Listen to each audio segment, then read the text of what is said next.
Soft skills എന്ന ഒരു aspects അതിൻ്റെ ഒരു ഇമ്പോർട്ടൻസ് എത്രത്തോളം ഇപ്പോഴും പോപ്പപ്പ് ചെയ്ത് വരുന്നുണ്ട് എന്നുള്ള കാര്യം ഭയങ്കര ഡൗട്ട്ഫുള്ളാണ്. ഹൗ ദേ ട്രെയിൻഡ് അല്ലെങ്കിൽ ആ ഒരു എക്സ്പോഷർ അവർക്ക് കോളേജിൽ നിന്ന് കിട്ടും, റിയൽ ലൈഫിൽ നിന്ന് കിട്ടുന്നുണ്ടോ എന്നുള്ളതാണ്. വാട്ട് ഇസ് ഹാപ്പനിങ് എന്നുള്ളത്, എന്തൊക്കെ ജോലി സാധ്യതകളുണ്ട്, അതിൽ എങ്ങനെയൊക്കെ ട്രെയിൻഡ് ആവണം എന്നുള്ള ഒരു ഓവറോൾ ഐഡിയ യഥാർത്ഥത്തിൽ കുട്ടികൾ മാത്രമല്ല പേരൻസും എടുക്കണമെന്നുള്ള ഒരു അഭിപ്രായക്കാരനാണ് ഞാൻ. കാരണം ജോലിക്ക് കയറുന്നത് അത്ര എളുപ്പമുള്ള കാര്യമാണ്. അതെ, ഫ്രഷറായിട്ട് ജോയിൻ ചെയ്യുന്ന മൂന്ന് പേരിൽ 2 പേര് മാത്രമാണ് സ്റ്റേ ബാക്ക് ചെയ്യുന്നുണ്ട് എന്നാണ് കണക്ക്. അതായത് 3-ൽ ഒരാൾ ആ വിത്തിൻ 6 months or 2 months ആ ജോബ് കിട്ടുകയാണ്. ഒരു കുട്ടി വന്നു എനിക്കത് പഠിക്കണം, അപ്പം പേരന്റ് പെട്ടെന്ന് ഒരു പത്രത്തിലൊരു ഇത് കണ്ടിട്ട് അത് പഠിക്കാം, അങ്ങനെയല്ല. വ്യക്തമായി അന്വേഷിച്ച് അതിന് സ്കോപ്പ് ഉണ്ടോ എന്നുള്ള കാര്യങ്ങൾ മനസ്സിലാക്കുക, സിലബസ് അനലൈസ് ചെയ്യാം.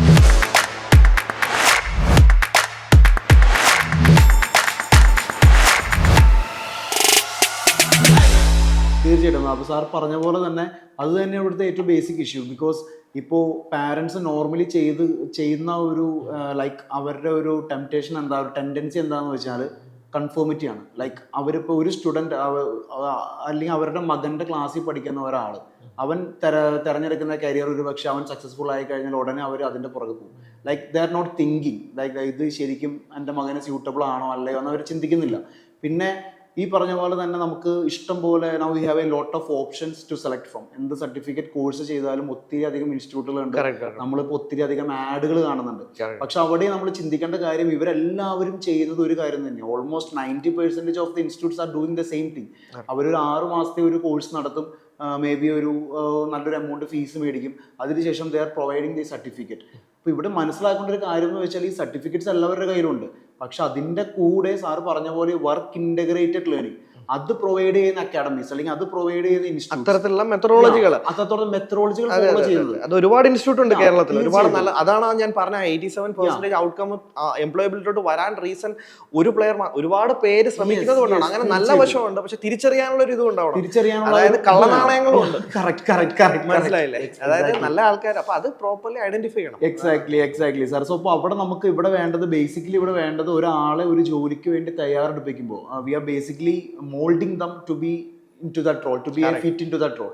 So അവിടെ നമ്മൾ ഈ ടെക്നിക്കൽ സ്കിൽസിന്റെ കൂടെ തന്നെ സോഫ്റ്റ് സ്കിൽസ്, അവർക്ക് വേണ്ട സോഫ്റ്റ് സ്കിൽസ് കൂടിയും അല്ലെങ്കിൽ ആ ജോലിയിൽ ഫേസ് ചെയ്യാൻ പോകുന്ന റിയൽ ടൈം സിറ്റുവേഷൻസ് എന്തൊക്കെയാണോ അതിനൊക്കെ വേണ്ടി ആളെ മോൾഡ് ചെയ്യുക എന്നുള്ളതാണ് അവിടുത്തെ ഒരു മാറ്റർ. സോ ഈ 87% എംപ്ലോയബിലിറ്റി സ്റ്റിൽ ഇൻ കേരള. അപ്പൊ അതിന്റെ ആ ഒരു റീസൺ എന്താന്ന് വെച്ച് കഴിഞ്ഞാൽ because they are getting trained. അവർ ട്രെയിൻഡ് ആവണം. അതായത് ആ ജോലിയിൽ അവർ ഫേസ് ചെയ്യാൻ പോകുന്ന ഇഷ്യൂസ് അല്ലെങ്കിൽ അവരുടെ റിയൽ ടൈം സിനാരിയോസ് അത് വെച്ചിട്ട് വേണം അവർ ട്രെയിൻ ചെയ്യാനായിട്ട്. So then that will work out. മാറ്റങ്ങൾ ഒരുപാട് കേരളത്തിൽ നടക്കുന്നുണ്ട്. എപ്പോഴും കുട്ടികൾക്കുള്ള ഒരു ഡൗട്ട്, അതായത് കേരളത്തിൽ നിന്ന് ജോലി കിട്ടുമോ, they will get the job. Actually യഥാർത്ഥത്തിൽ നമ്മൾ കുട്ടികൾ മനസ്സിലാക്കേണ്ടത് അവർക്കൊരു വിഷമമുണ്ട്, എനിക്ക് ജോലി കിട്ടുന്നില്ല, പേരൻസിനോട് ജോലി കിട്ടുന്നില്ല. ഇതുപോലെ വിഷമിക്കുന്ന വേറൊരു വിഭാഗം ആൾക്കാരുണ്ട്. ആരാന്ന് പറയാമോ? എംപ്ലോയേഴ്സ്. അതായത് ജോലി കൊടുക്കുന്ന ആൾക്കാരാണ് ഏറ്റവും കൂടുതൽ വിഷമിക്കുന്നത്, കാരണം നല്ല ആൾക്കാരെ കിട്ടാനില്ല. ഞാൻ ഇന്റർവ്യൂ എടുക്കുമ്പോൾ what I'm facing is like ഞാൻ എപ്പോഴും പ്രാർത്ഥിക്കും, അതായത് ഇത്തവണ വരുന്ന ആൾ വളരെ നല്ല രീതിയിൽ പെർഫോം ചെയ്യണേ, കാരണം it's like it's A long process, നല്ലൊരു. അപ്പൊ അവിടെയൊക്കെ ആൾക്കാർ ശ്രദ്ധിക്കേണ്ടത്, കുട്ടികൾ ശ്രദ്ധിക്കേണ്ടതെന്ന് പറഞ്ഞാൽ ഒരു കമ്പനിക്ക് വേണ്ടത് ഒരു നല്ല നല്ലൊരു വ്യക്തിയാണ്. സ്കില്ല് വേണം, അതോടൊപ്പം തന്നെ നല്ലൊരു വ്യക്തിയാവാൻ നിങ്ങൾ ശ്രമിക്കുക. കുട്ടികളെയൊക്കെ മാറ്റി വെച്ചിട്ട് കുട്ടികൾ വേണം, എല്ലാ കാര്യങ്ങളും ഉണ്ട്, പക്ഷെ എന്നാൽ ഒരു പ്രൊഫഷണൽ ലെവലിൽ നമ്മൾ മൗൾഡ് ആവണമെന്നുണ്ടെങ്കിൽ നല്ല രീതിയിൽ നമ്മൾ ട്രെയിൻ ചെയ്യുക. ട്രെയിനിങ് വേറെ ഒന്നും കിട്ടില്ല, അല്ലെങ്കിൽ സെൽഫ് ട്രെയിൻ ചെയ്യണം നമ്മൾ. അതിനനുസരിച്ചുള്ള കാര്യങ്ങളും റിസോഴ്സസ് നമുക്ക് ചുറ്റുവാണെങ്കിൽ definitely self training is also good. പക്ഷെ അത് കറക്റ്റ് ആയിട്ടുള്ള മാനദണ്ഡങ്ങളെ വെച്ചിട്ട് സിലബസ് ബേസ് ചെയ്ത് പ്രോപ്പർലി അലൈൻഡ് ആയിട്ടുള്ള സിലബസിലൂടെ പോകുന്ന കുട്ടികൾക്ക് ഡെഫിനറ്റ്ലി ചാൻസസ് ആർ മോർ. അപ്പോൾ ഇത് ആക്ച്വലി ഒരു ട്രെയിനിങ് കൊണ്ട് മാത്രവും ഒതുങ്ങുന്നതല്ല. Competitions are high, told competition also നമുക്ക് ഉണ്ട്. പക്ഷെ അവിടെ നമ്മൾ നോക്കേണ്ട കാര്യം എന്ന് പറഞ്ഞാൽ ഒരു ഇന്റർവ്യൂ എന്ന് പറയുന്നത് ഒരു ഘട്ടം, അതിന് മുമ്പുള്ള ഘട്ടമാണ് കോഴ്സ് സ്കിൽ ട്രെയിനിങ് എന്നുള്ള കാര്യങ്ങൾ പറയുന്നത്. സോ നിങ്ങൾ ഈ ഇന്റർവ്യൂ ഫേസ് ചെയ്യുന്ന ഒരു ടൈമുണ്ട്, ആ ഒരു ടൈം എന്ന് പറയുന്നത് ആണ് ഏറ്റവും കൂടുതൽ ഈ പ്രശ്നം. ഞാൻ ഈ പറഞ്ഞത് കുട്ടികൾക്ക് ജോലി കിട്ടുന്നില്ല, അവർ may be well trained, I really don't know. ആ സമയത്ത് ഉണ്ടാവുന്ന കോൺഫിഡൻസ് ലാക്കാണ് പറയുന്നത്. കോൺഫിഡൻസ് ലാക്ക് ഉറപ്പായിട്ടും ട്രെയിനിങ്ങിൽ ഉൾപ്പെടുത്തണം. പക്ഷെ നമ്മൾ ശ്രദ്ധിക്കേണ്ട കാര്യം എന്ന് പറഞ്ഞാൽ കുറേയൊക്കെ തെറ്റിദ്ധാരണകൾ ഉണ്ട്. കുട്ടികളുടെ ഇടയിൽ. പ്രത്യേകിച്ച് ഇവൻ CV പോലും എടുത്താലും അവർക്കറിയില്ല അത് എങ്ങനെയാണ് ഒരു CV പ്രിപ്പറേഷൻ എങ്ങനെയാണെന്നുള്ളത് പലപ്പോഴും ആരും പറഞ്ഞു കൊടുക്കാറില്ല. What they will do, they will take some template, they will add into that. Correct. Nothing, they will not worry anything. അതായത് ഇപ്പൊ അവർക്കറിയില്ല ഒരു വലിയ പൂൾ ഓഫ് കാൻഡിഡേറ്റ്സിനെ എടുക്കണമെങ്കിൽ ഡെഫിനറ്റ്ലി ഒരു പർട്ടിക്കുലർ കമ്പനി, ഒരു MNC പോലുള്ള കമ്പനികൾ, ATS പോലുള്ള സോഫ്റ്റ്വെയർസുകൾ യൂസ് ചെയ്യുന്ന കാര്യം അവർക്ക് അറിവുണ്ടാവില്ല. അതേപോലെ തന്നെ ഇവൻ ഒരു സാധാരണ ഒരു മിഡ് റേഞ്ച് കമ്പനി ആയാൽ പോലും they will check the CV. ആദ്യം ഒരു വ്യക്തിയെ വിളിക്കുന്നത് എങ്ങനെയാണ്, ആ വ്യക്തിയെ കണ്ടിട്ടല്ല, ഡയറക്റ്റ് ഫോൺ കോളും ചെയ്യില്ല. CV നോക്കി തൃപ്തിപ്പെട്ടാൽ മാത്രമേ നെക്സ്റ്റ് സ്റ്റെപ്പിലേക്ക്. CVs also. കറക്റ്റ്. അപ്പം ഓരോ കാര്യങ്ങളും ശ്രദ്ധിക്കണം ഈ സമയങ്ങളിൽ. ആഫ്റ്റർ ഡിഗ്രി കഴിഞ്ഞ് ഓരോ മൈന്യൂട്ടായിട്ടുള്ള കാര്യങ്ങൾ ശ്രദ്ധയോടുകൂടി കൈകാര്യം ചെയ്ത് കഴിഞ്ഞാൽ definitely they will at least they will get A call. ഒരു കോള് കിട്ടിക്കഴിഞ്ഞാൽ, ഒരു CV കൊണ്ട് ഒരു കോള് കിട്ടിക്കഴിഞ്ഞാൽ എന്താണ് ബാക്കി നമ്മൾ എന്താണ് ആ 15 മിനിറ്റ്സിന്റെ നമ്മുടെ പെർഫോമൻസ്. ആ പെർഫോമൻസ് നമ്മൾ ചെയ്യണമെങ്കിൽ CV ഒരു മാനദണ്ഡമാണ്. നമ്മൾ അതിലേക്ക് പോകണമെന്നുണ്ടെങ്കിൽ CV ഒരു മാനദണ്ഡമാണ്. സോ ചെയ്യേണ്ട കാര്യം എന്ന് പറഞ്ഞാൽ പ്രോപ്പർലി CV പ്രിപ്പയർ ചെയ്ത് എല്ലാ ഇന്റർവ്യൂസിനും അപ്ലൈ ചെയ്യുക, എല്ലാത്തിനും അപ്ലൈ ചെയ്യുക. എല്ലാത്തിനും എന്ന് പറഞ്ഞു കഴിഞ്ഞാൽ ആവശ്യമില്ലാത്ത കാര്യങ്ങൾക്ക്, ഇപ്പം നിങ്ങളുടെ ജോബ് റോൾ അല്ല, നിങ്ങൾ പഠിച്ച കാര്യങ്ങളല്ലാത്ത കാര്യങ്ങളിൽ അപ്ലൈ ചെയ്യണമെന്നല്ല. റിസർച്ച് ഒരു 3, 4, 5 വേക്കൻസീസ് റിസർച്ച് ചെയ്തിട്ട്, ഞാൻ പറയുന്ന 100 കമ്പനികൾക്ക് അയക്കണം എന്നല്ല പറയുന്നത്. ഒരു വീക്ക് നിങ്ങൾ എടുക്കുക, അല്ലെങ്കിൽ 2 വീക്സ് നിങ്ങൾ എടുക്കുക, ഒരു 5 കമ്പനി മിനിമം നിങ്ങൾ നോക്കുക. അതിനെക്കുറിച്ച് നന്നായിട്ട് റിസർച്ച് ചെയ്ത് CV റീഎഡിറ്റ് ചെയ്ത്, CV എപ്പോഴും നമ്മൾ റീഎഡിറ്റ് ചെയ്യേണ്ടതാണ്. അപ്പൊ അതിന്റെ വശങ്ങളൊക്കെ നമ്മൾ മനസ്സിലാക്കി, അതിനകത്ത് ഒരുപാട് കാര്യങ്ങളുണ്ട്, മനസ്സിലാക്കി അപ്ലൈ ചെയ്യുക. So you can ensure that based on your skill they are calling. And then apply the things you have learned during the course. അത് നമ്മുടെ ഉത്തരവാദിത്വമാണ്, അത് വേറെ ആരുടെ ഉത്തരവാദിത്വമല്ല. മനസ്സിലായില്ലേ? അവിടെ നമുക്ക് വേണ്ടത് നമ്മളെ ട്രസ്റ്റ് ചെയ്യുക. നമ്മൾ പഠിച്ച കാര്യങ്ങളെ നമ്മൾ ട്രസ്റ്റ് ചെയ്യണം. ട്രസ്റ്റ് ഉണ്ടാവണം, അല്ലെങ്കിൽ കോൺഫിഡൻസ് ഉണ്ടാവണം എന്നുണ്ടെന്നുണ്ടെങ്കിൽ എന്താ വേണ്ടത്? പഠിക്കുന്ന കാര്യങ്ങൾ റെഗുലർലി നമ്മൾ റിവൈസ് ചെയ്യുന്ന ഒരു രീതിയിലോട്ട് റിവൈസ് ചെയ്യണം, റിഫ്ലക്ട് ചെയ്യണം, യൂസ് ചെയ്യണം. പല സിനാരിയോസിൽ യൂസ് ചെയ്യണം. So whenever they are asking, see I'm asking you a question, for example in Excel. So എന്താണ് പിവോട്ട് ടേബിൾ? പിവോട്ട് ടേബിൾ എന്താണ്, അല്ലെങ്കിൽ കണ്ടീഷണൽ ഫോർമാറ്റിംഗ് എക്സൽ എന്താണെന്ന് പറയുമ്പോൾ, so they will say something like, എന്താ പറയുക, conditional formatting is something which is an option which is comes under Excel എന്നൊക്കെ പറഞ്ഞ് കുറേ കാര്യങ്ങൾ ഇങ്ങനെ അവർ കാണാതെ പഠിച്ചിട്ട് പറയും. അതിനൊരു റിയൽ ലൈഫുമായിട്ട് ബന്ധപ്പെടുത്തി നിങ്ങൾ പറഞ്ഞു നോക്കാം, ഒരു എക്സാമ്പിളും ഒക്കെ ആയിട്ട് ബന്ധപ്പെടുത്തി. അപ്പൊ ആ എക്സാമ്പിൾ നിങ്ങൾക്ക് പറയണമെങ്കിൽ നിങ്ങൾ ഒരുപാട് പ്രൊജക്ട്സുകൾ ചെയ്തിട്ടുണ്ടാവണം, ഒരുപാട് റിയൽ ടൈം കാര്യങ്ങളിലൂടെ കടന്നു പോയിട്ടുണ്ടാവണം. അത് എക്സൽ മാത്രമല്ല പറയുന്നത്, ഇപ്പൊ ടാലി ആയിക്കൊള്ളട്ടെ, ഏതും ആയിക്കൊള്ളട്ടെ. ഏത് ഇപ്പം പ്രൊജക്ട് മാനേജ്മെന്റ് ഇഷ്ടമുള്ള ആൾക്കാരാണെന്നുണ്ടെങ്കിൽ പ്രൊജക്ട് മാനേജ്മെന്റ് റിലേറ്റഡ് ആയിട്ടുള്ള സോഫ്റ്റ്വെയർ ആയിക്കൊള്ളട്ടെ, ഓക്കെ, ഡേറ്റ അനാലിസിസ് ചെയ്യുന്ന ആൾക്കാർ ഡേറ്റ വിഷ്വലൈസേഷന് വേണ്ടി യൂസ് ചെയ്യുന്ന പവർ BI ആയിക്കൊള്ളട്ടെ. അപ്പൊ ഇതൊക്കെ കറക്റ്റായിട്ട് കൈകാര്യം ചെയ്യാൻ അറിയണം എന്നുള്ളതാണ്. ഞാൻ നേരത്തെ പറഞ്ഞ പോലെ കാർ ഓട്ടിക്കാൻ അറിയുന്നത്, നമ്മൾ കുറെ കാര്യങ്ങൾ പഠിച്ചിട്ടുണ്ടല്ലേ, എച്ചെടുക്കാൻ അറിയാം, അല്ലെങ്കിൽ ഇത് ചെയ്യാൻ അറിയാം എന്നുള്ളതല്ലാതെ ഒരു പെട്ടെന്നൊരു വണ്ടി എതിരെ വന്നു കഴിഞ്ഞാൽ ഹൗ യു വിൽ മാനേജ്, എത്ര സ്പീഡിലാണ് നിങ്ങൾ പോകേണ്ടത്, എങ്ങനെയൊക്കെയാണെന്ന് അതേപോലുള്ള റിയൽ ലൈഫ് സിനാരിയോസ് വെച്ചിട്ട് പഠിച്ചിട്ട് വേണം നിങ്ങൾ. ആ കോൺഫിഡൻസ് യു ഓൾറെഡി ഗെയിൻ, അത് നിങ്ങൾക്ക് അവിടെ കാഴ്ചവെക്കാം. It is nothing that you have to speak fluently in front of anyone. ഞാൻ എപ്പോഴും പറയുന്നത് ഇംഗ്ലീഷിന്റെ ഫ്ലുവൻസി എന്നുള്ളതല്ല, നല്ല രീതിയിൽ നിങ്ങൾ കമ്മ്യൂണിക്കേറ്റ് ചെയ്യുക, express yourself, right, with your gestures, with your non verbal communication, eye contact properly വെക്കുക. ആൻഡ് ദെൻ ഇതൊക്കെ എവിടെ നിന്നാണ് കിട്ടുക? പ്രാക്ടീസിലൂടെയാണ്. അപ്പൊ അത് നമുക്കൊരു ക്യാരക്ടർ ഉണ്ടാവും.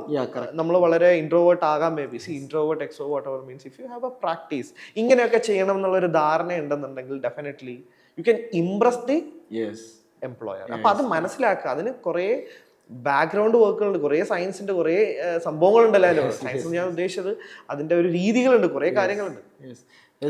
തീർച്ചയായിട്ടും. ഇപ്പോൾ സാറ് പറഞ്ഞ പോലെ തന്നെ പലർക്കും, പല കുട്ടികൾക്കും ഉള്ളതും ആ ഒരു മിസ്അണ്ടർസ്റ്റാൻഡിങ് ആണ്. Like if I have to clear an interview, പലരും ചിന്തിച്ചിരിക്കുന്ന I have to be very professional in English ലാംഗ്വേജിൽ ഞാൻ ഭയങ്കര എക്സ്പെർട്ട് ആണെങ്കിൽ മാത്രമേ എനിക്കൊരു ഇന്റർവ്യൂ ക്രാക്ക് ചെയ്യാൻ പറ്റുള്ളൂ എന്നാണ് പലരുടെയും ഒരു മിഥ്യാധാരണ എന്ന് വേണമെങ്കിൽ പറയാം. But the reality is that we just want to express ours, അത്രേ ഉള്ളൂ. പലരും ഇന്റർവ്യൂവിനെ കാണുന്നത് എന്തോ വലിയൊരു സ്ട്രെസ്ഫുൾ സംഭവമായിട്ടാണ് കാണുന്നത്. ബട്ട് ഇൻ റിയാലിറ്റി ഇന്റർവ്യൂ എന്ന് പറഞ്ഞാൽ it's just A 2-way communication. ഒരു എംപ്ലോയറും ഒരു എംപ്ലോയിയും തമ്മിലുള്ള ഒരു 2-way കമ്മ്യൂണിക്കേഷൻ മാത്രമാണ് ഒരു ഇന്റർവ്യൂ. എംപ്ലോയർക്ക് കുറച്ച് റിക്വയർമെന്റ്സ് ഉണ്ട്. ഈ വരുന്ന കാൻഡിഡേറ്റിനെ എംപ്ലോയർ നോക്കുന്നത് ഈ എംപ്ലോയറുടെ ഈ technical requirements cum this soft skill requirements ഇത് ഉണ്ടോ എന്ന് മാത്രമേ നോക്കുന്നുള്ളൂ. So if I am able to express myself in an interview then that's enough. I will surely get hired. ആ ഒരു 15-20 മിനിറ്റ്സ് ഒരു ഇന്റർവ്യൂ പോവുകയാണെന്നുണ്ടെങ്കിൽ ആ ഒരു 15-20 മിനിറ്റ്സിലെ എന്റെ performance, how can I express myself, how confident I am. അതിപ്പോ എന്റെ language may be കുറച്ച് വീക്ക് ആയിരിക്കാം. ഞാൻ പറയുന്നത് ഒരു കംപ്ലീറ്റ്ലി മലയാളം എന്നുള്ള രീതിയിലല്ല. whenever there is an interview, use language. അത് ഇംഗ്ലീഷ് തെറ്റിക്കോട്ടെ, ഞാൻ പറഞ്ഞത് ആ കോൺഫിഡൻസ് നമുക്ക് വരണമെന്നുള്ളതാണ്. ചിലപ്പോൾ ചെറിയ കുട്ടി മിസ്റ്റേക്ക് നമ്മൾ എപ്പോഴും നമുക്ക് പേടിയാവുന്ന എന്താണ്, നമ്മൾ പറയുന്ന കാര്യങ്ങൾ തെറ്റിപ്പോകും. നമ്മൾ ആരും പെർഫെക്റ്റ് അല്ല ഈ ലോകം.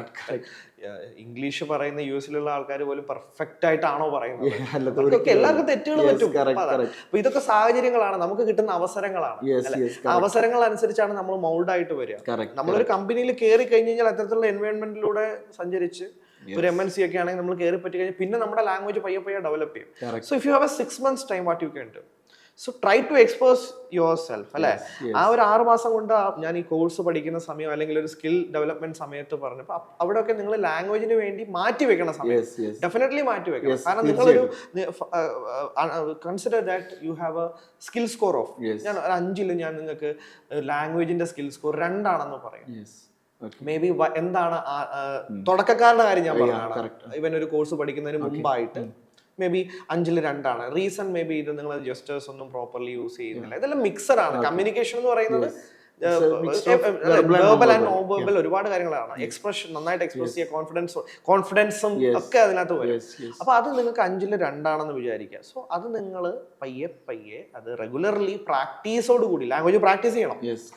പയ്യെ നിങ്ങൾ ആദ്യം ഉണ്ടാക്കിയെടുക്കേണ്ടത് എന്താണ്, കോൺഫിഡൻസ് എന്നുള്ള ഒരു ലെവലിലോട്ട് ഫസ്റ്റ് വരിക. ഫ്ലുവൻസി അവിടെ നിൽക്കട്ടെ, ഫ്ലുവൻസി ഒക്കെ വരും. Use it first, try to use it.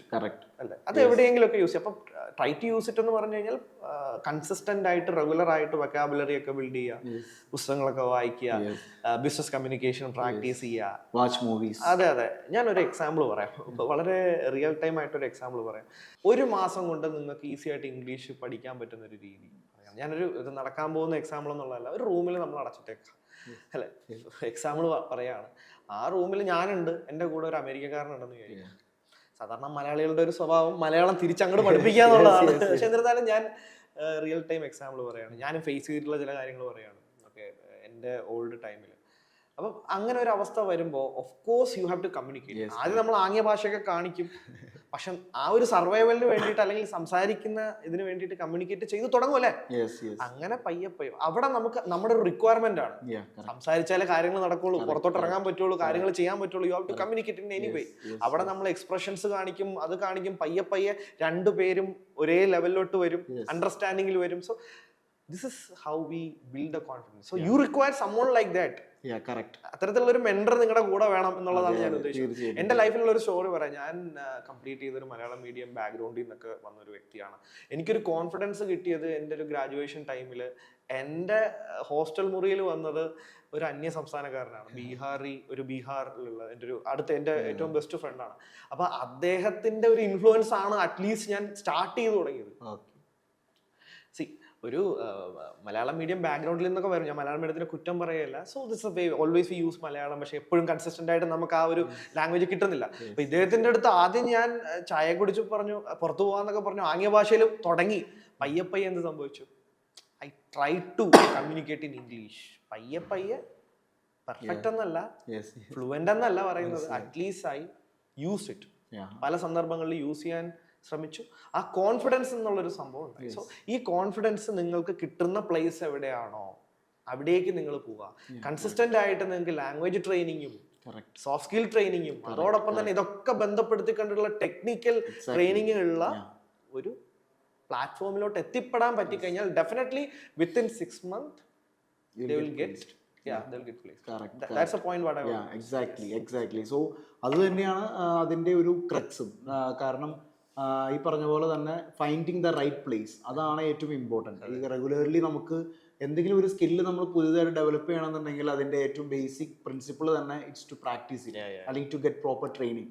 അല്ലാതെ നമ്മൾ 1-2 വീഡിയോസ് കണ്ടു അല്ലെങ്കിൽ ലാസ്റ്റ് ഒരു 1 week ഒരു വർക്ക്ഷോപ്പ് ചെയ്തു, ഇറ്റ് വോണ്ട് ഹെൽപ്പ് ആക്ച്വലി. കാരണം നമ്മൾ റിയൽ ടൈം സിറ്റുവേഷനിലേക്ക് പോകുമ്പോൾ, ഇപ്പോൾ ഫോർ എക്സാമ്പിൾ ഒരു ഇന്റർവ്യൂവിനെ പറ്റി സംസാരിക്കുകയാണെന്നുണ്ടെങ്കിൽ ഒരു 15-20 minutes നമ്മൾ ഇരിക്കാൻ പോകുന്ന ഒരു എക്സ്ട്രീം സ്ട്രെസ്ഫുൾ സിറ്റുവേഷനിലായിരിക്കും. കാരണം എല്ലാ കാൻഡിഡേറ്റ്സും most of the candidates are facing the same situation. അവരെ ഈ സെയിം ഇഷ്യൂ ആണ് അവർ ഫേസ് ചെയ്യുന്നത്. കാരണം അവരെ സ്ട്രെസ്ഫുൾ സിറ്റുവേഷനിൽ ഇരിക്കുമ്പോൾ ശരിക്കും നമ്മുടെ ഉള്ളിൽ എന്താണോ നമ്മൾ വെൽ ട്രെയിൻഡ് ആയിട്ടുള്ള അതായിരിക്കും നമ്മൾ റിഫ്ലക്ട് ചെയ്യുക. അല്ലാതെ ലാസ്റ്റ് ഒരു 1 വീക്ക് എടുത്തുകൊണ്ടോ അല്ലെങ്കിൽ ഒരു ഇന്റർവ്യൂവിന് പോകുന്നതിന് മുമ്പ് പേഷ്യൻസ് എന്നുള്ള സമയം. പിന്നെ അതേപോലെ തന്നെ നമ്മുടെ ഒരു ഇൻട്രസ്റ്റ് വേണമെന്നുള്ളൊരു താല്പര്യം ഇല്ലാതെ നമുക്ക് ഒന്നും അച്ചീവ് ചെയ്യാൻ പറ്റില്ല. നമ്മളെയും കൂടി ആവശ്യമാക്കി എടുക്കാം. യെസ്. അപ്പൊ അവിടെ തന്നെ നമ്മൾ കറക്റ്റ് ആയിട്ട് അത്രയും ടൈം എടുത്ത് ട്രെയിൻ ചെയ്യണമെങ്കിൽ അതിന്റെ ഒരേ ഒരു solution is to find the right place. കാരണം ഈ ഹാർഡ് സ്കിൽസും സോഫ്റ്റ് സ്കിൽസും ഇന്റർവ്യൂ മെന്ററിങ് അങ്ങനെ എല്ലാം കൂടി ഒരുമിച്ച് കൊണ്ടുപോകുന്ന ബ്ലെൻഡർ ആയിട്ട് കൊണ്ടുപോകുന്ന റൈറ്റ് സ്പേസ് ഫൈൻഡ് ഔട്ട് ചെയ്യാന്നുള്ളതാണ് ഏറ്റവും ആദ്യത്തെ first and the last important thing. അതോടൊപ്പം തന്നെ ഇൻഡസ്ട്രിയുമായിട്ടുള്ള ഒരു ബന്ധം. കറക്റ്റ്. അതായത് ഈ കോഴ്സിന് എത്രത്തോളം ഇൻഡസ്ട്രിയുമായിട്ട് ബന്ധമുണ്ട്, എത്ര ഇൻഡസ്ട്രി മെന്റേഴ്സ് ഉണ്ട് എന്നൊക്കെയുള്ള കാര്യങ്ങളും അതിനുള്ള ചർച്ചാ വിഷയമാണ്. ആ ഇൻഡസ്ട്രിയുമായി ബന്ധപ്പെട്ട ആൾക്കാരാണോ ഇത് കോഴ്സ് ഡെവലപ്പ് ചെയ്ത്. അപ്പൊ അങ്ങനെ ഒരുപാട് കാര്യങ്ങൾ ഇതിനകത്ത് വരുന്ന സംഭവങ്ങളാണ്. So anyway the conclusion is that prepare your self. അത് നമ്മൾ ഒറ്റയ്ക്കായാലും മറ്റുള്ള ഒരു മെന്ററിനെ കൊണ്ടായാലും ഒരു കോഴ്സ് സ്കിൽ ട്രെയിനിങ് എടുത്തായാലും നമ്മുടെ ഒരു കോൺഫിഡൻസ് നമ്മൾ ബിൽഡ് ചെയ്യണം. അത് നമ്മൾ ആത്മാർത്ഥമായിട്ട് അതിനുവേണ്ടി പരിശ്രമിക്കണം. പിന്നെ ഉള്ളത് ആത്മവിശ്വാസം, ശുഭാപ്തി വിശ്വാസം എന്നൊക്കെ പറഞ്ഞു നല്ലത് നടക്കും എന്നുള്ളൊരു പോസിറ്റീവ് ആയിട്ട് നടക്കും എന്നുള്ളൊരു ഹോപ്പ്. എനിക്കത് കിട്ടി, എനിക്ക് ജോലി കിട്ടും എന്നുള്ളൊരു മനസ്സിൽ കയറി കൂടി കഴിഞ്ഞാൽ ഡെഫിനറ്റ്ലി ദേ വിൽ ബി. എപ്പോഴും ഒരു ബാക്കിലോട്ട് എനിക്കത് കിട്ടുമോ. what I'm saying, rationalize the thoughts, be positive and move on. Trust the thing that you are going on. Exactly. പരിശ്രമിക്കുക, സമയം എടുക്കുക, പേരൻസും ട്രസ്റ്റ് ചെയ്യുക കുട്ടികളെ. Exactly. അല്ലേ?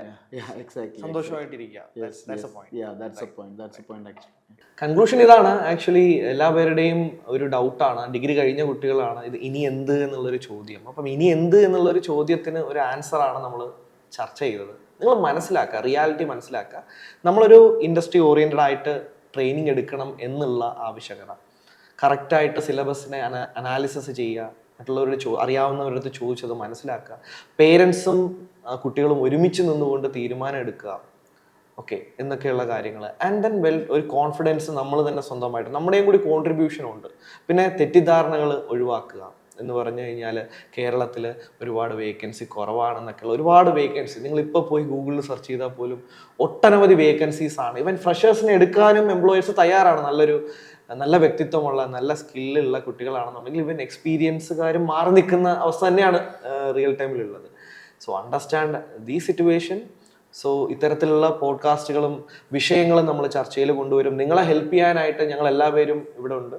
മാക്സിമം ഈ 2025 നിങ്ങൾ ഡിഗ്രി കഴിഞ്ഞ് പുറത്തിറങ്ങുമ്പോൾ മാക്സിമം എംപ്ലോയബിലിറ്റി സ്കില്ല് നേടിക്കൊണ്ട് നല്ല കമ്പനികളിൽ പ്ലേസ്ഡ് ആവാനുള്ള അവസരങ്ങൾ ഒരുക്കി തരിക എന്നുള്ളതാണ് നമ്മളെപ്പോലുള്ള മെൻറ്റേഴ്സും പ്രൊഫഷണൽസിൻ്റെയും ഒരു ഇതെന്ന് പറയുന്നത്. So we will create opportunity as well. അതായത് ഒരുപാട് സാധ്യതകൾ നിങ്ങൾക്ക് ഒരുക്കി തരാനും ഒക്കെ നിങ്ങളുടെ കൂടെ ഞങ്ങൾ ഉണ്ടാവും. So stay tuned. എല്ലാ വീഡിയോസും കാണുക, അഭിപ്രായങ്ങൾ നിങ്ങൾ രേഖപ്പെടുത്തുക. നിങ്ങളുടെ ഡൗട്ട്സ് ഉറപ്പായിട്ടും നിങ്ങൾക്ക് ചോദിക്കാം, കമൻറ്റിലൂടെ ആയാലും എങ്ങനെ ആയാലും. So thank you so much. Thank you very much.